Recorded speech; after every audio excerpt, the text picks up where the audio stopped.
আসলে গরু দিয়ে জমি চাষ করা, গরু দিয়ে জমিতে হাল দেওয়া, গরু দিয়ে জমি কাদা করা কিংবা গরুর মই যেটা দেখতেছেন জমিতে মই ব্যবহার করা হচ্ছে, এইটা বর্তমান যুগে খুঁজে পাওয়া খুব মুশকিল। এটা কিন্তু একটা প্রাচীন ঐতিহ্য যেটা হারিয়ে যাচ্ছে বিলুপ্তর পথে। আধুনিকতার ছোঁয়ায় যেখানে ট্রাক্টর দিয়ে কিন্তু জমি চাষ করা হয়।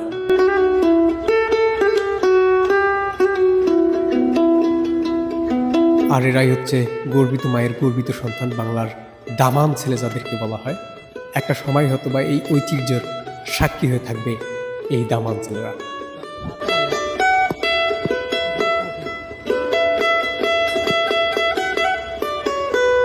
আসলে যে কোনো কাজ যখন এইভাবে দলবদ্ধ হয়ে করা যায় সেটা খুব মজার ও ইন্টারেস্ট। যারা প্রবাস থেকে আমার এই ভিডিওটা দেখছে তারা তো হয়তো শৈশবের সেই স্মৃতিতে চলে গেল। যাই হোক, ছোট্ট একটা ইন্টারভিউ দিই the Bangla blog 24 YouTube channel ও ফেসবুক পেজ থেকে। যারা যারা ভিডিওটি দেখছে অবশ্যই একটা লাইক এবং চ্যানেলটি সাবস্ক্রাইব করবেন। পেজ থেকে দেখলে অবশ্যই ফলো করবেন।